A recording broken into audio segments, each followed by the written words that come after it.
Today I've been thinking about repetition and how we keep things alive inside of ourselves through that mechanism of repetition. Whether that's brushing our teeth or Bible study or doing your laundry every Friday.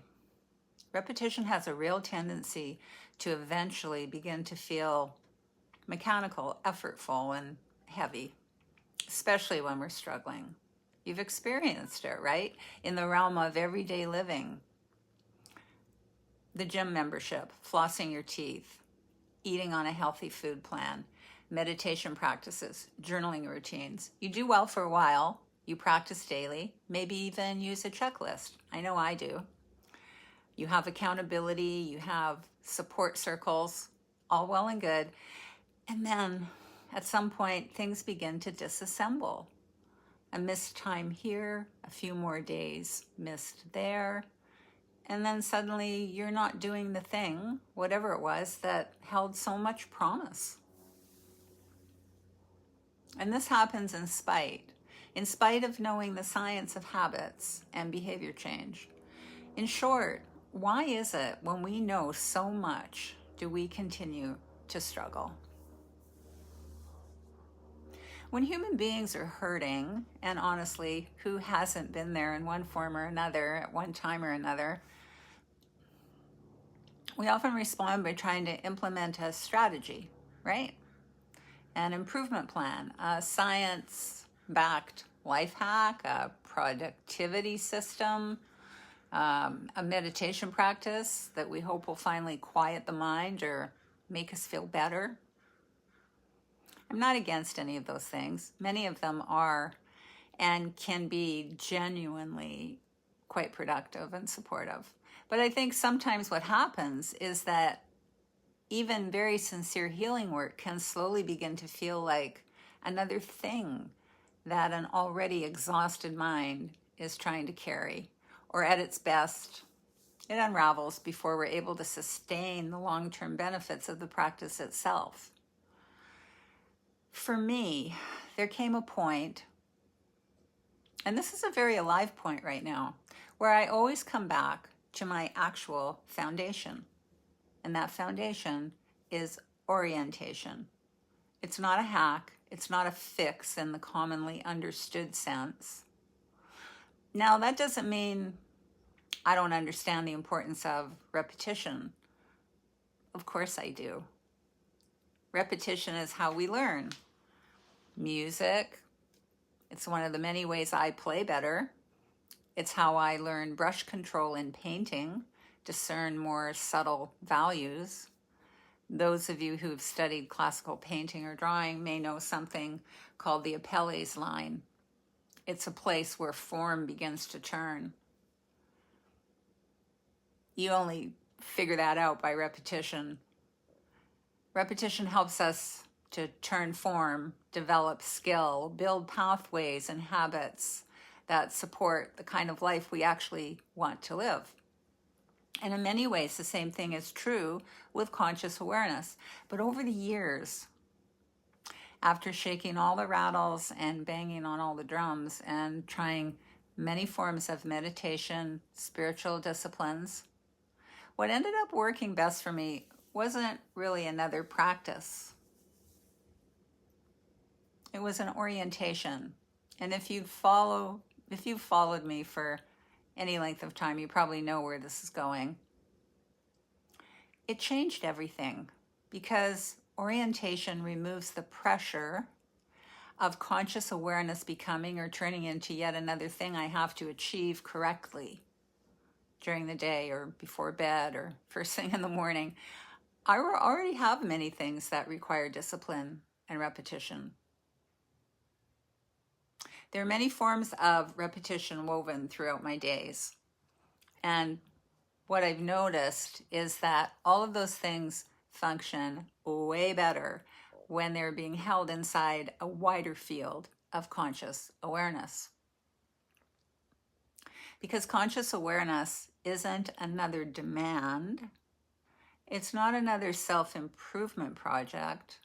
And it isn't about fixing myself or fixing you.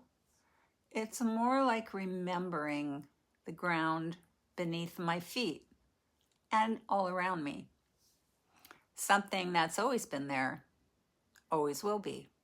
No habit required, no perfect practice required, only orientation. And honestly, that orientation to conscious awareness is what carried me through some very difficult years that were laced with trauma, grief, loss, betrayal, despair, health challenges, the fire, heartbreak, death. And it wasn't because awareness made those things disappear. It actually didn't. It's because awareness is an entirely different experiential dimension that the movement of thought itself can't really explain. Awareness created just enough space for life to keep moving for me, just enough space for capacity to return. Honestly, it was all I needed. It still is. It's still all I really truly need. And that's one of the things I most want to say today. In particular, when we're struggling, we imagine the answer is to clamp down harder, to become more disciplined, to force ourselves into another healing strategy, to finally get ourselves under control. And if you find, or if you're finding that you can't do that, I can tell you with confidence, it's okay. The wedge, the thing, the prop, the modality that will get everything moving again. These things are often not the foundational things at all, the things that I just mentioned. In the long term, it can become very unstable ground if we haven't learned how to return again and again to conscious awareness itself. For me, what helps most is usually not tightening. It's reorienting, returning, even briefly, imperfectly, just remembering, oh, right, there's a larger field here than the movement of my thoughts. And then something softens, capacity begins to open again, maybe only a little, maybe only enough to get back to the easel for 5 minutes.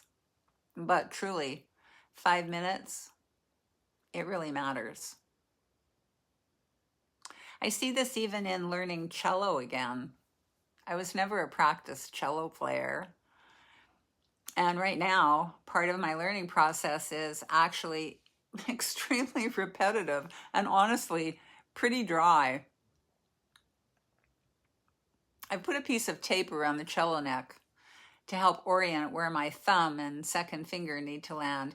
Cello players will understand exactly what I'm talking about. They'll remember it from their early days of practicing.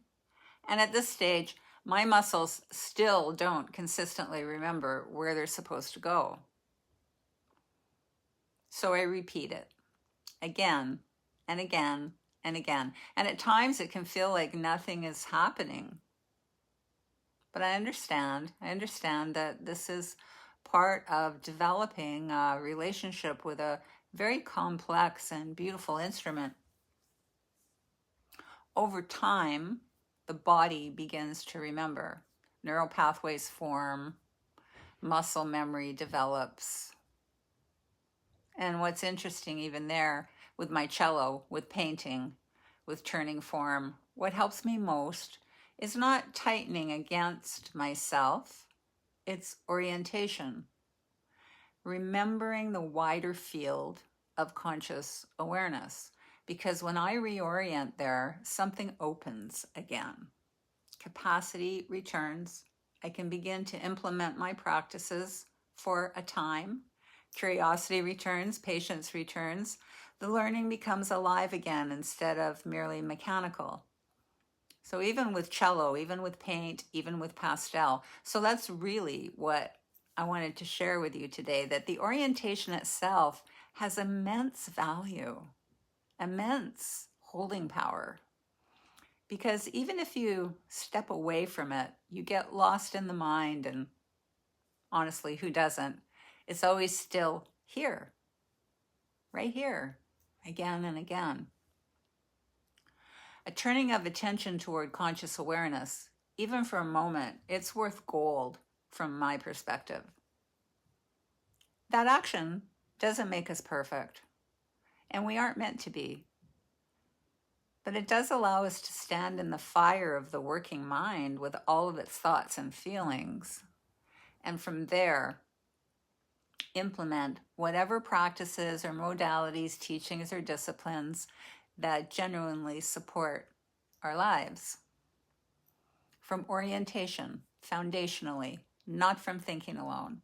Conscious awareness helps us live inside our own lives in a way that the mind alone cannot.